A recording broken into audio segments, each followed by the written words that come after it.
Hello and welcome to OG Times. My name is Ollie and today literally marks 1 year since the official UK lockdown. A whole year of our lives has been consumed by the pandemic, lockdown, unsurety, element of confusion, misdirection from left, right and centre.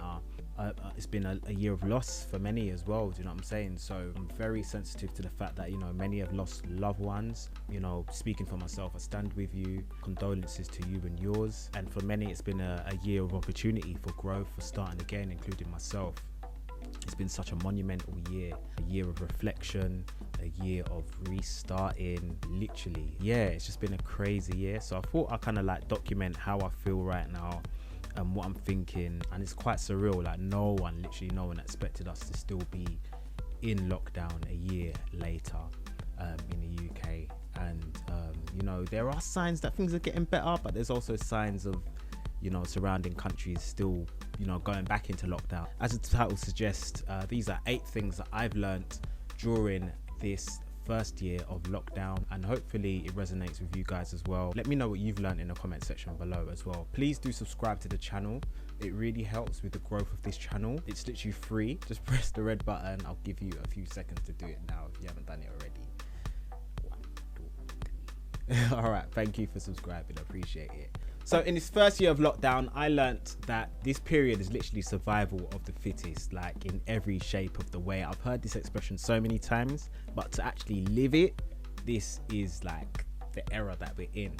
And it's so important to stay fit and do what you can. I'm all for, and I always have been, a person who focuses on relying on yourself. Like, don't rely on anyone else. From young, I kind of came up with the realization that literally all you have is on your 2 feet. Like, no one else can do, things for you. They can do it to a certain extent, but at the end of the day, you need to be that person carrying yourself and looking after yourself. So self-care is so important. Confidence, self-confidence is so important. Checking in with yourself, mindfulness, all of those things are really important to survive. And this era is literally survival of the fittest. So if you feel yourself lacking in any particular area, feel free to check yourself, see what I can do better. Like, one of the biggest decisions I made is to go to get therapy. For many years, I've been dealing with a lot of issues around bereavement and all sorts, you know what I'm saying? And last year, or I think it's about 4 months now, I've started therapy and talking about these things, talking to someone that I can confide in on a professional level, and they can give me some sound feedback. And that's been one of the best investments I've ever made. And it's literally life-changing. So, I would highly encourage those who have been thinking about going into therapy, make that step and look into it as well. And the second one really is like part B of the first one, really, but it's 2. I'm gonna make it 2 because it's one thing being fit, but you should also be healthy in many ways. So that's mentally, physically, emotionally, spiritually, making sure that you're healthy in all of those areas, which can be tough.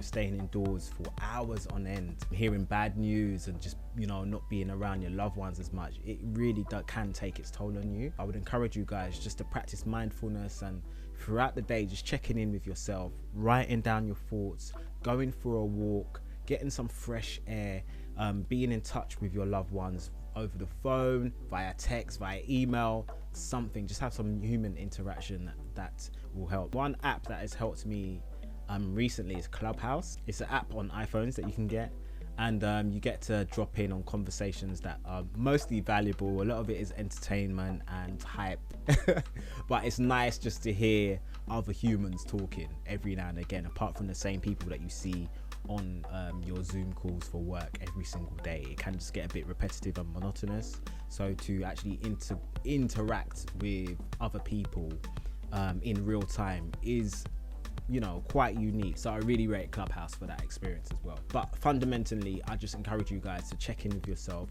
and make sure that you have a well-rounded sense of health, both mentally, physically, spiritually, emotionally, and financially as well. Number 3, I would say this has been a year where I have really learned to make the most out of this opportunity. Beforehand, we'd campaign and really be like, oh, I wish I could work from home, or I wish we had 3 days or 4-day weekends and things like that. And literally, we are living in a time where, you know, we are converting our home, our place of rest into work. So we're literally working from home like throughout the day, and you kind of almost end up working more hours because your personal life kind of gets not rubbed out, but it blends into the work life. So you could literally spend 11 hours in front of your computer still working, but you're like, oh, I'm not even watching the clock because I'm just in my place of comfort. So that myriad of feelings and just getting in tune and just staying seated at your desk looking at the screen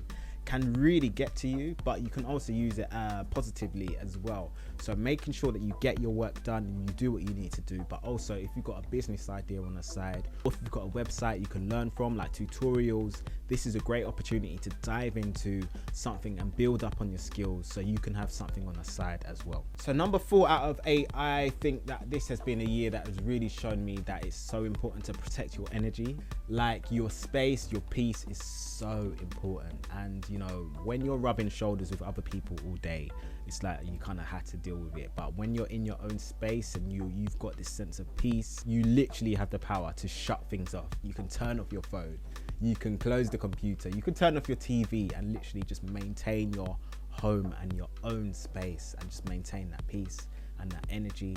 And anything that infiltrates that, it's easy to pick that out. So if it's someone that constantly argues with you, constantly battles with you, they're not around you. Do you know what I'm saying? So you can just literally make sure that you protect your energy and focus on the energy into productivity, into making sure you protect your peace, into skills. Do you know what I'm saying? So this has been a real time of protecting my energy, which I felt was very scattered prior to this lockdown as well. So I've been able to just, you know, refocus, realign, protect my energy, and yeah, just channel it for good. Number 5, I have learned this year that racism is alive more than ever. No one's blind, no one's living under a rock. You all know about what happened last year, especially with the George Floyd incident, which flared up so much division within the community, within society, and a lot of blindness, a lot of silence from a lot of people who I wouldn't expect to be silent on this matter. And we're speaking out against, you know, injustice and violence against black people, against Asian people, all because of the color of their skin.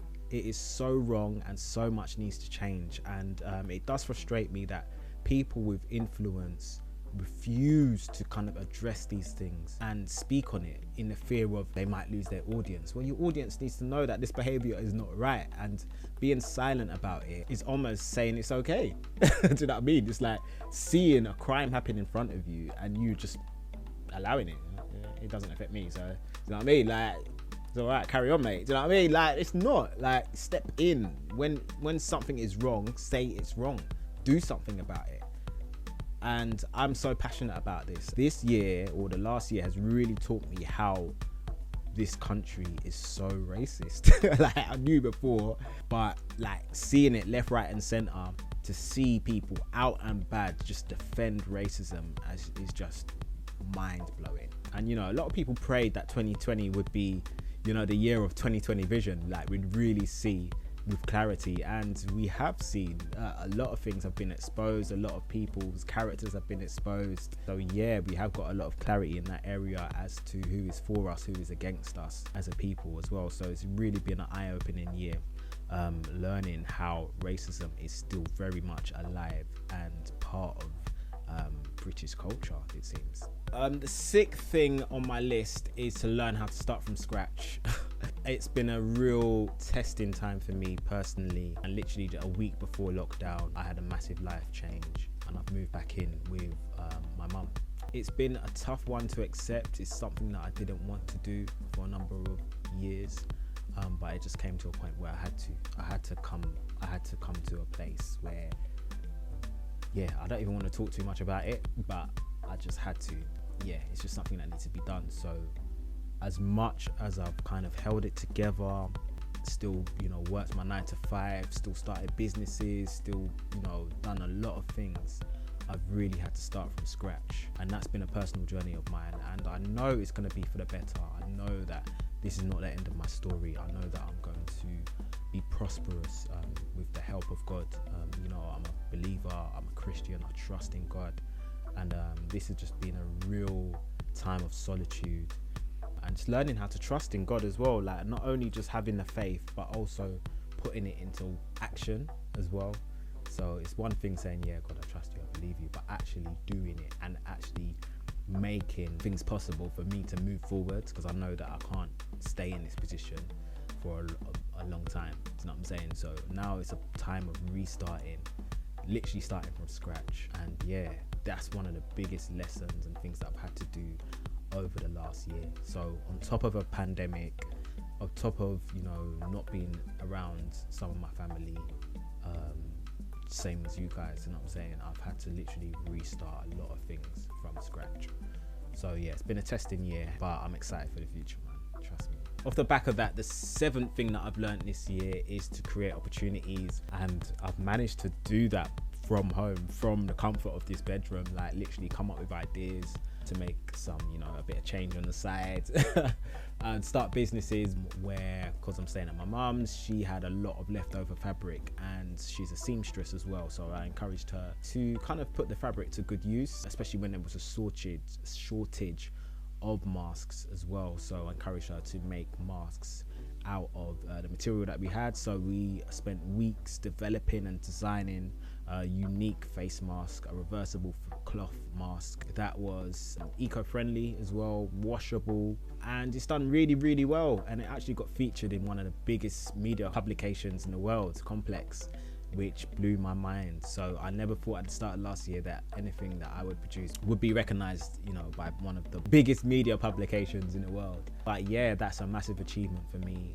And we've kind of slowed down recently because there's been a massive influx of cheaper masks. So the demand has, you know, as expected, gone down, but we will still keep on creating bespoke Afro masks as well with unique African prints. So that's one thing that I'm really proud of, and it was great to, you know, work with my mum on a project and encourage her just to bring her ideas and skills to surface, because she's never really brought her stuff to market like that. Everything that she's made has been like a private booking, or it's been like a one-time event, because she makes wedding dresses and things like that. So to make something for the wider public and put in a passion, literally handmade, it's such a blessing to be part of. And you know, I was happy to encourage her to step out of her comfort zone, and yeah, literally built a website in a week. I've built a lot of websites, but this is probably the speediest turnaround. And yeah, just making opportunities has just been one of the biggest lessons that I've learned this year. And last by no means least, one of the massive lessons that I've learned this year is to appreciate my loved one. Being far, you know, they say distance or something like that makes the heart grow fonder. Being far away from your loved ones really just kind of, it's so testing, it's so difficult. So it's been a strenuous year, and many of you, including myself, have lost family members, unfortunately. So it's just another reminder that, you know, life is not promised to anyone. Tomorrow is not promised to anyone. Just appreciate your loved ones, tell them that you love them, let them know how special they are to you.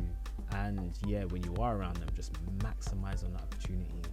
I've been to so many different like events and gatherings, whereas before everyone would just be on their phone, separated, but now people are talking because we love that interaction. And hopefully, you know, we will be able to come out of lockdown soon. Life will never be the same. It will never be the same, in a good way. To round it up, I would say appreciate your loved ones now more than ever. So guys, quite a deep video, very talky, chatty, yeah. But I thought, again, I'll document how I'm feeling right now and share it with you guys. As I said before, let me know what you learned in this year. It'd be really interesting to read. I do reply and read all of the comments on the video. So thank you so much for supporting. If you enjoyed this video, make sure you leave a thumbs up. And if you're new to the channel, don't forget to subscribe if you haven't already. And until next time, peace and love.